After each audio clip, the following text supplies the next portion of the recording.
Buenas tardes. Buenas tardes. Nosotros somos el equipo 6 de la materia de práctica departamental 1 de la trayectoria constructivista.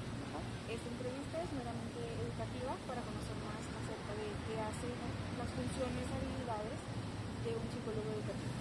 A nosotros que somos psicólogas educativas en formación. Muchas gracias por la invitación. A sus órdenes. Comenzamos con la primera pregunta. Ok, la primera pregunta es, ¿podría compartirnos un poco sobre su trayectoria profesional y cómo decidió especializarse en psicología educativa?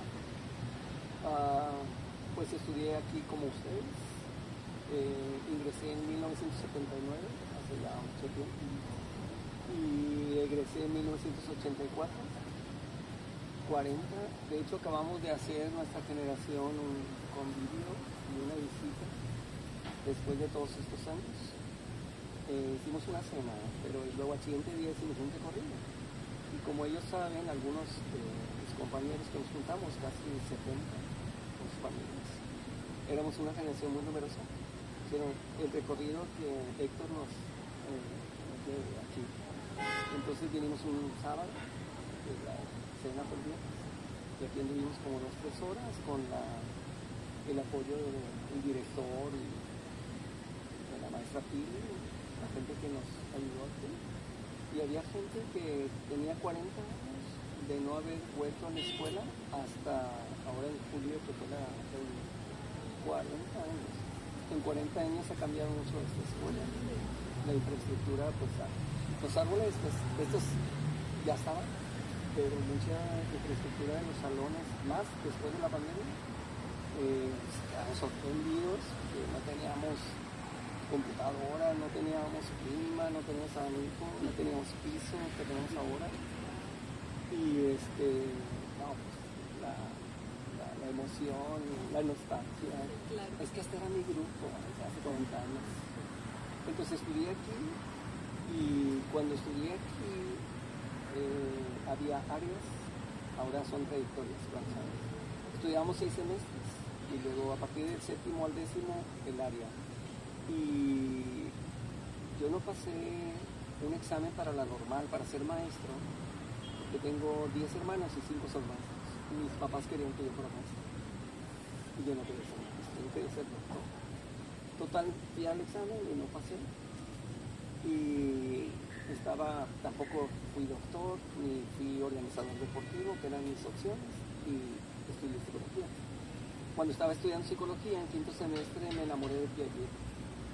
En 6º, pues tuve que hacerle infiel porque conocí a Vygotsky y ahí tuve que amalgamar estos dos personajes que me encantaron para explicar no solo el conocimiento, sino también el desarrollo humano y la autonomía y esas cosas que ustedes también.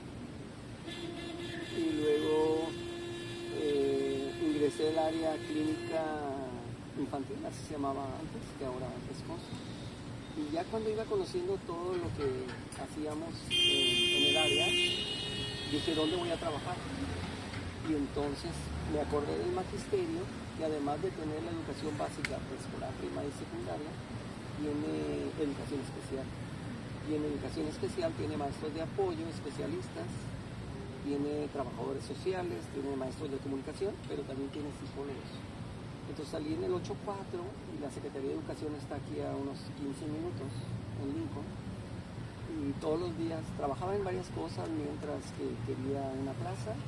Todos los días iba, hasta que a los 2 años la encargada de la Secretaría de Educación me dijo, te voy a dar una plaza porque ya no te quiero ver. Y le contesté que yo tampoco quería verla a ella.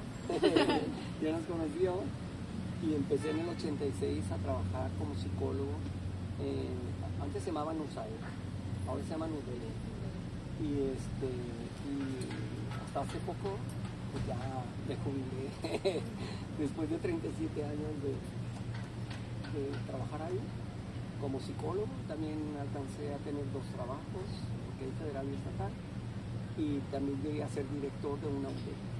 Sí, pero esa fue un poco la historia de los campos de aplicación de lo que podemos hacer como psicólogos educativos en la educación pública y la educación especial. Muy voy yo. Bueno, ahorita nos contó un poquito de los lugares en donde estuvo trabajando. Más que nada, de todos estos centros, ¿cuál fue el que podría decir, "Ay, me gustó más estar aquí o no sé"? Sí, nosotros en educación especial tenemos dos tipos de servicios. La SUDEI, que es todo el programa de integración y de inclusión de los niños que presentan algún problema de aprendizaje o discapacidad. Y las escuelas de educación especial, hoy se llaman CAMP, Centros de Atención Múltiple. Y entonces trabajé tanto en la SUDEI como en los CAMP. Pero mi última época de estar trabajando, estuve en Cadereyta, es un pueblito por acá, y yo iba a las escuelas rurales entre Cadereyta y Allende, donde las escuelas son multigrado, o sea, no tienen un maestro para cada grado, sino un maestro puede dar primero y segundo y así. Y cada comunidad, con son pocos niños, hay escuelas multigrado de 60 niños, 70 niños. Entonces, los últimos 5 años trabajé con ellos y creo que ha sido lo que más me ha gustado, de tener muy cerca a sus papás, sus hogares, la comunidad, la participación. Cuando fue la pandemia, los maestros hicieron milagros porque la gente ni televisión tenía. Entonces el gobierno dijo, va a la tele porque el 95% de los mexicanos tienen tele, en lugar de ir a la compu. Pero hay lugares en Cadereyta que ni siquiera la tele. Entonces, ¿sabes qué hacíamos? Maestros preparaban un fichero cada semana, preparaban un fichero, se lo dejaban de la tiendita de enfrente de la escuela, una caja de fichero. Entonces cada papá, cuando iba a surtir ahí la comida, se llevaba el fichero para su hijo, les ayudaban toda la semana a trabajar matemáticas, español, conocimiento del medio, y había un área que se llamaba educación socioemocional, y esa yo la hacía. Entonces, y luego traían su fichero de la semana pasada, lo entregaban ahí, iban los maestros, recogían y se revisaba. Y aparte grabábamos videos para que la gente que pudiera estar en condiciones de poner el Face o cosas así, se complementaban las clases a distancia. Y se hizo un programa que se coordinaban incluso varios estados, no solo era Cadereyta. El maestro con el que yo trabajaba mayormente trabajaba con estados como Morelos, como Baja California, Chihuahua, y se retroalimentaban las actividades. Y como lo que preguntas, a mí creo que eso es lo que más me gusta. Cuando comencé y que me dieron mi plaza, porque de ahí trabajé, de ahí gané dinero, y de ahí comí, de ahí todo. Como psicólogos vivimos bien, porque esa es otra pregunta, no solo que nos hacen los papás, la comunidad también. ¿Sí? ¿Qué hacen los psicólogos? Pues los psicólogos, tú ves a los compañeros maestros, aparte de ser docentes, muchos trabajan en la práctica profesional e individual, otros lo combinan con la educación pública, en la consejería, en el diseño de programas, tienen sus propios colegios, etc. O sea, realmente es muy amplio los campos de acción una vez que ustedes terminen su formación acá. Pero eso fue lo que más me gustó. En base a su experiencia, ¿nos podría contar cuáles son los principales retos a los que se enfrentan los estudiantes hoy en día y cómo es que usted los aborda? Todo el programa de inclusión y de integración y de inclusión es atender niños con necesidades educativas especiales, un poco como la esencia de nuestro quehacer. Pero realmente el reto mayor no son las personas con discapacidad. Más bien creo que el reto en la educación es aquellos niños que no han tenido las suficientes oportunidades o estímulos para ir avanzando en los conocimientos y en la adaptación. O sea, tenemos muchos niños, muchos hogares, muchas comunidades que no son ricas en estos estímulos. Entonces, más allá del grupo de las personas que tienen discapacidad son los niños con problemas de aprendizaje, lo que creo que es el reto mayor. ¿Sí? Y bueno, dice un alumno, no todas las personas que están en preescolar van a llegar a educación superior, pero por ejemplo, el 21% llega a estar en este grupo selecto, por decirlo de algún modo, que terminamos una educación superior, tú y yo, cuando estás en quinto, pero seguramente la vas a acabar. Entonces, ¿dónde se quedan todos los que no alcanzan la educación superior? Pues en la prepa. El 50% se queda en secundaria, ¿verdad? Entonces, creo que el reto mayor en la psicología educativa está en crear condiciones desde el nacimiento para que se fortalezcan los aprendizajes, para que haya adaptación y para que haya mayor posibilidad de conocer tu realidad y de transformarla. Ahí me parece que está la clave y hay mucho que hacer desde nuestra profesión, desde nuestra área y desde las políticas públicas del gobierno. La siguiente pregunta. ¿Cómo ve usted el futuro de la psicología educativa, sobre todo tomando en cuenta que ahora el mundo está muy digitalizado? Yo no soy muy bueno para las tecnologías. Vino la pandemia. La universidad y muchas escuelas dijeron, no hay que suspender los aprendizajes. Bueno, entonces, ¿qué vamos a hacer? Pues hubo plataformas para que a distancia continuáramos las actividades. Que fue difícil, pues, bastante difícil. Que es diferente, pues totalmente diferente.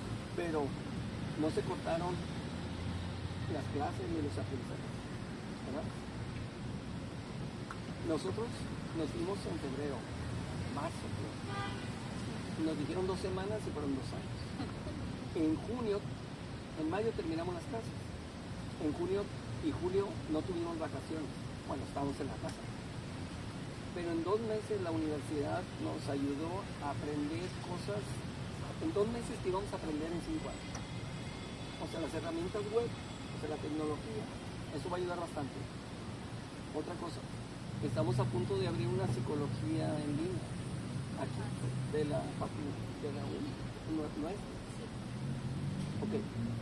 ¿Por qué? Porque los aspirantes son más de los espacios que tenemos, por un lado, pero por otro lado, hay muchos aspectos que se pueden atender a distancia, cosa que antes no sucedía.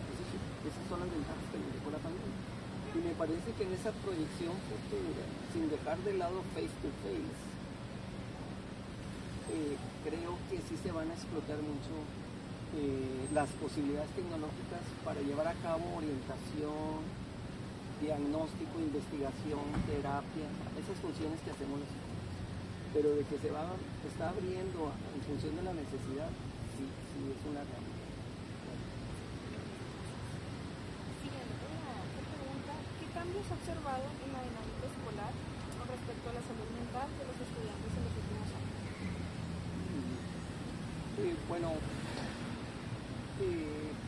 Primero a nivel comunitario, la salud mental no estaba en la agenda de la sociedad ni las políticas públicas del gobierno. A nosotros nos ayudó mucho la pandemia porque la gente empezó a hablar de los psicólogos. O sea, después de la pandemia o durante la pandemia, se batalla bastante para conseguir un psicólogo en una terapia. Yo, por ejemplo, pues tengo mis compañeros aquí y me decían, ya no me mandes gente. Y hay compañeros que no solo daban su consulta particular, hicieron clínicas, se juntaron varios. Entonces, y aquí hubo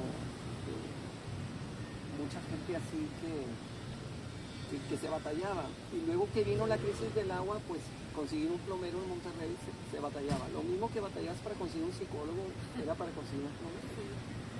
Entonces, creo yo que esta parte de la sensibilización ha ayudado a generar una demanda de la comunidad en la atención de los psicólogos. Y eso está bien porque abre mayor sensibilidad y mayor comprensión del quehacer de nosotros en las diferentes áreas, no solo en la cuestión de atender la psicopatología, sino mejorar los estándares de bienestar de las comunidades. Porque, a ver, la idea del psicólogo es que atiende la psicopatología, pues esa es una parte, y esta es la parte más social. O si te preguntaron por qué estudiaste psicología, pues pensaron en esto, ¿no? Pero nosotros estamos en donde hay gente, donde hay animales, o sea, donde se mueve algo aquí, los seres vivos, ahí estamos. Y no en balde tenemos 7 trayectorias, o sea, los diferentes campos de acción, y hoy se está dando se está volteando más hacia la psicología. Hemos sido más partícipes socialmente, o sea, en la pandemia hubo programas emergentes de parte de la rectoría, de parte de la FACU hacia la comunidad. Entonces, creo yo que hay mucho que hacer. Lo que sí falta, y no sé si venga otra pregunta más adelante, es cómo conciliar la oferta y la demanda. Hay muchas actividades que la están haciendo otros profesionistas que son propias de nosotros. O sea, por ejemplo, no sé, hay compañeros administradores que están en recursos humanos y son los que llevan a cabo la selección y contratación de personal, cuando nosotros tenemos en el ámbito laboral estas habilidades y competencias, estos ámbitos, ¿verdad? Entonces, creo que la situación está y hay que aprovechar. No en balde hay más aspirantes, o sea, aquí tenemos 600 lugares para 2.200 aspirantes en junio. Y en noviembre tenemos 300 para 900 aspirantes. Entonces, y ya acabamos de abrir, bueno, ya tenemos Sabinas, acabamos de abrir, lo voy a decir así que es de todos, Cadereyta, y el director acaba de denunciar que vamos a abrir Santiago. Para que veas que sí hay esa visión, y además es una política de la Secretaría de Educación a nivel nacional, de que con las escuelas no paramos. O sea, realmente lo que necesitamos, por un lado, son los espacios, y por otro lado, que la gente desde muy pequeñita vaya avanzando en las competencias necesarias para llegar a la universidad. No, aunque tuviéramos lugar, pero si no llegas con las competencias, pues no, ¿verdad? Entonces, sí hay que subsanar esos dos aspectos. ¿Usted cómo aborda la resistencia que algunas familias o docentes pueden mostrar hacia las recomendaciones de intervención psicológica? Normal y natural, o sea, la resistencia al cambio. Hay un ejemplo que me gusta bastante para cuando uno le asigna sus primeros pacientes aquí en la práctica, que ya están a punto de hacerlo, sí. Para la gente que se quede aquí. Hay una chica que se llama Virginia Satías, una psicóloga, y tiene unos estudios sobre relaciones humanas en el núcleo familiar, así se llama su texto. Y ella habla del paciente identificado. Es un ejemplo. ¿Qué es el paciente identificado? En una familia, en una comunidad, siempre hay alguien que le eche la culpa. Antes, yo soy de 10 hermanos. Tú no vives esta experiencia. Pero puede ser que con tu hermano o con tu hermana, puede ser, pero siempre hay de los 10, ¿quién se equivoca más? Fulanito. ¿A quién le echamos la culpa para cuando hay una situación familiar? Al mismo fulanito, ¿no? ¿Quién es el cabeza dura de esa familia? Fulanito. Ese es el paciente identificado. ¿Qué pasa cuando lo llevas a terapia? Pues empieza a avanzar en la reflexión, los cuidados, el autocontrol. Digamos que se está curando, ¿no? ¿Y qué hacen los papás? Le dice el paciente identificado o el basurero de la familia. Si le dice, ¿dónde van a tirar la familia si el basurero ya no está donde debe estar? ¿A quién le van a echar la culpa? Fíjate desde dónde está el hecho, y tú te vas a sentir mal como terapeuta porque vas a decir, sí, vamos muy bien. Pues por eso no bien, porque iba muy bien. Esa es la explicación de Virginia Satías. Hay otras explicaciones, pero pues las resistencias son como naturales, son normales, porque la misma práctica de la atención psicológica se tiene que hacer una concientización.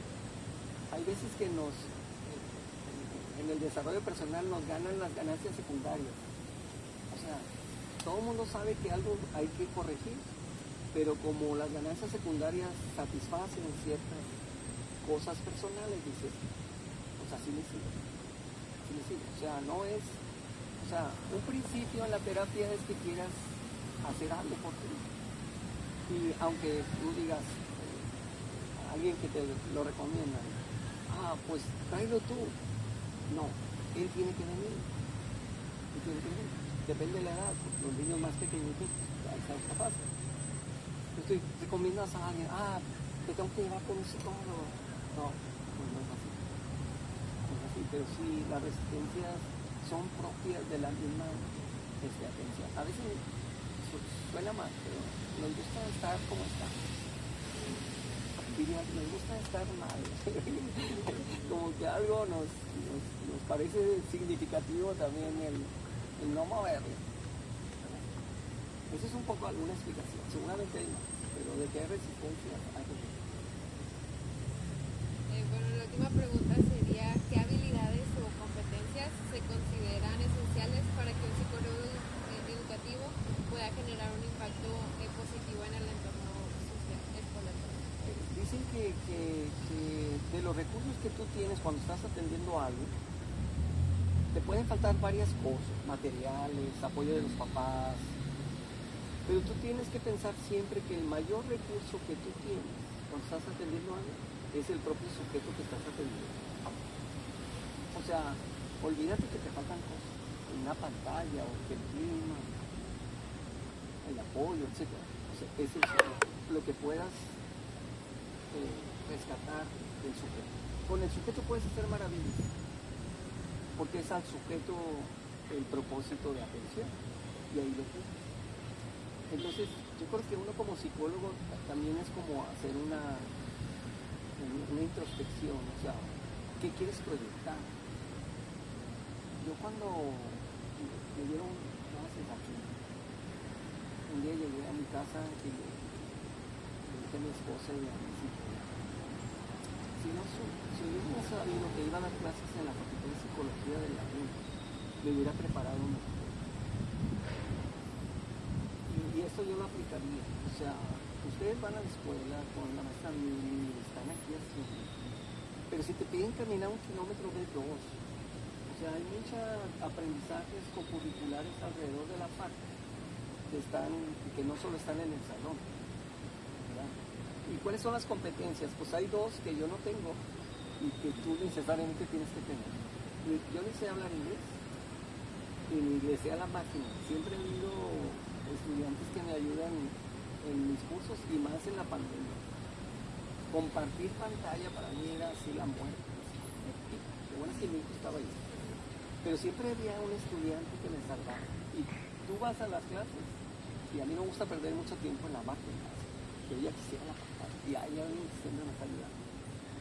Entonces, otro idioma y el diseño de los programas, las herramientas, porque esa era la pregunta anterior. Y son competencias, digamos, profesionales. Que, si tú quieres ampliar tu visión de la realidad, tienes que leer. No puedes decir, observa, checa, y sigue observando, y aprenderás a observar, ¿no? O sea, si tú lees, vas a observar más. Si no lees, vas a reducir más. Pues tienes que estarte preparando. O sea, siempre hay cosas nuevas. Y ahí hay individuos que son nuestros. Pero hay gente nueva que está haciendo cosas. Entonces, esa parte. Y la otra parte es de interacción social. Lo que yo más batallé en mis trabajos era la colaboración. ¿Cómo decirle a un maestro que pudiera hacer mejor su práctica respecto a un niño que estaba batallando para aprender? Eso me costaba bastante trabajo. Entonces el trabajo colaborativo, el trabajo en equipo, la empatía que a ustedes los caracteriza aquí en la escuela, por eso están aquí, porque la empatía es como que ya lo trae. Por eso esta carrera no quiere decir que otros profesionistas no tengan empatía, si la tienen, y eso te distingue. Entonces eso te va a ayudar bastante para el ejercicio de tu carrera. Y que nunca se acabe la aprendizaje. O sea, antes bastaba una licenciatura, hoy permiten decir que Mejor disfrutarlas así. Ya cuando estés en décimo te digas. Pero vas a tener que estudiar una maestría. Casi como un... Eso es todo. Y eso sería todo. Agradecemos mucho su tiempo y su conocimiento. Muchas gracias, de Qué verdad. bueno que me invitaron. Le traemos un obsequio, un postre. Después de que acabe con Muchas gracias. Muchas gracias a usted, de verdad. Muchos thank yous. Oigan, a veces me siento grosero porque